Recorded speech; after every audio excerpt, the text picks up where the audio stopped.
Good morning. Welcome to Duke News. Today we have Marissa, a sophomore in the Trinity College and a leader on campus. Hello, Marissa. I understand that you recently completed the course PubPol 146 entitled Leadership, Organization, and Development. Would you please tell us a little about yourself and about this course? Hi, Claire, and thank you. As a sophomore on campus, I'm still learning my way around, not to mention still exploring who I am as a person and what area of study I enjoy the most and want to major in.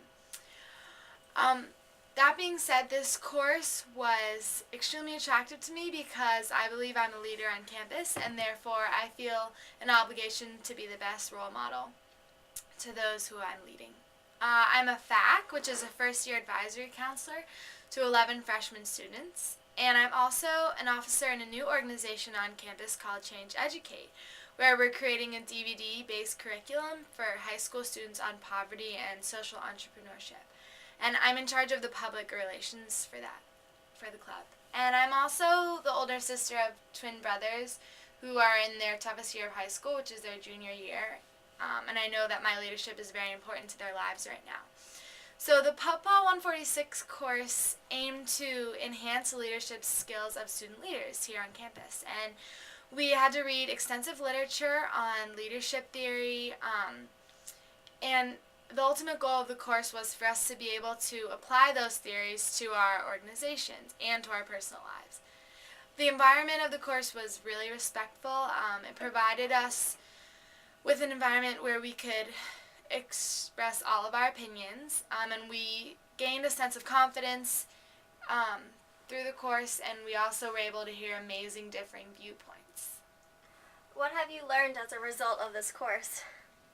So my goals coming into the course were to gain insight into the type of leader that I am. I wanted to learn where I led in a most successful way and what my weaknesses are as a leader, and also what responsibilities I have as a leader at Duke.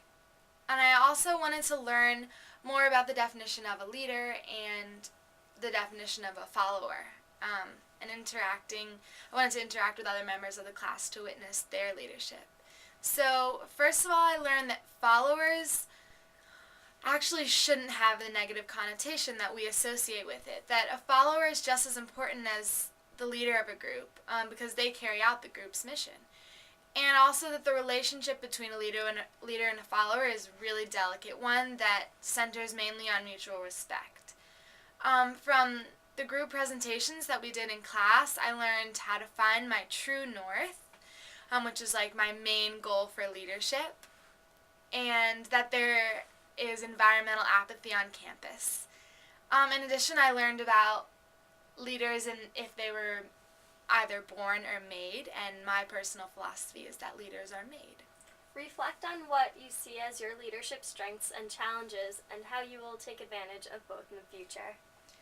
So after reading the required reading for class, which was called Exploring Leadership, I am definitely a servant leader. For my prior leadership, my main goal has always been to serve others and to make sure that others are heard and are treated fairly and equally.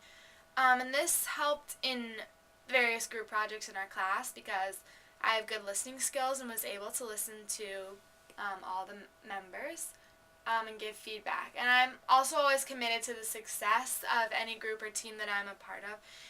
And I strive to lead those groups in a courageous and honest way. I also feel that I'm persistent and make sure that all of our questions are always answered and that we do the best to our ability in our assignments. I learned a lot about my weaknesses as a leader from this class. First of all, I was a sophomore, and I felt that in this class among a lot of amazingly smart upperclassmen, and that was a weakness, just because although, we all have valid viewpoints to contribute, I felt I didn't completely know my major, and so that I'm a year behind at Duke and a year behind all the other kids in the class, and that I would do better listening and learning and just catching up. And this attitude is one that I'm glad I learned, that I exhibited in the class, and now I'm going to work on asserting my voice whenever I feel I have important things to say.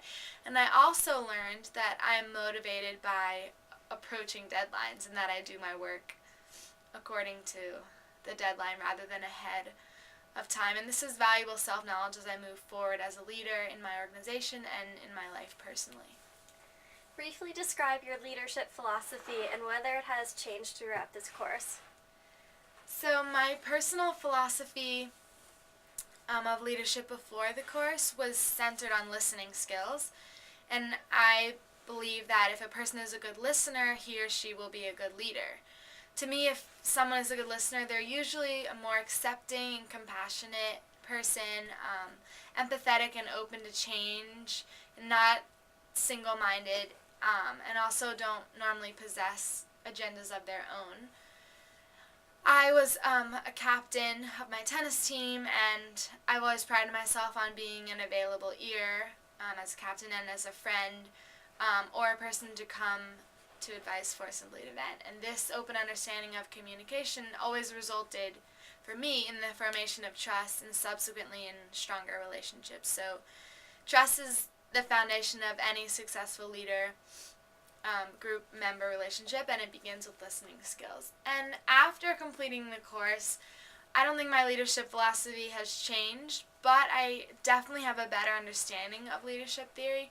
So before, when I worded leadership philosophy focusing on leadership skills, I would now say that a leader who is a good listener also has respect for the people he leads, and vice versa. The group members respect and trust their leader and know that they're listening to them. Describe 2 action steps you will take to continue to develop leadership in relation to the organization you lead and personally.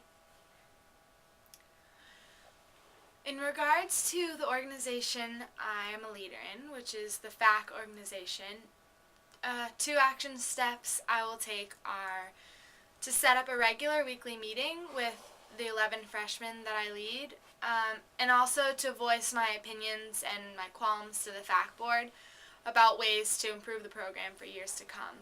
So the first action step of meeting with the students is important because it will allow the freshmen to talk to me in person about anything related to school or their personal lives. And I'll be able to practice my listening skills as well as my skills as a leader in governing a successful meeting with 12 individuals.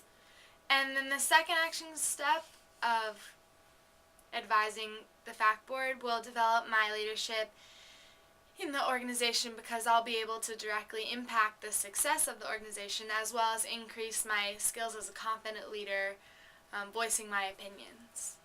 And then personally, I feel as though right now, and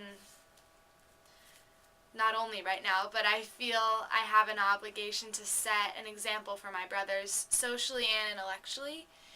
And the 2 action steps I'll take to better myself as a leader for my brothers are to demonstrate and practice better study habits and to be a more available outlet for them. So for the study habits, rather than waiting until the deadline to finish a project, I feel as though I need to show them and explain to them that getting assignments done ahead of time is a responsible way to be a student. And this will help me grow as a leader and a student as well. And although I'm away at school and have a busy schedule, I'm going to make sure that they know I'm a simple phone call away, that if they're in need of advice or a simple listening ear, they should call. And both of these action steps will improve my relationship with my brothers as well as develop my leadership skills. That's all the time we have today. Thanks, Marissa, for sharing your experiences in the public policy course and giving us your perspective on leadership. I know this will be a very helpful segment for other students. Thank you.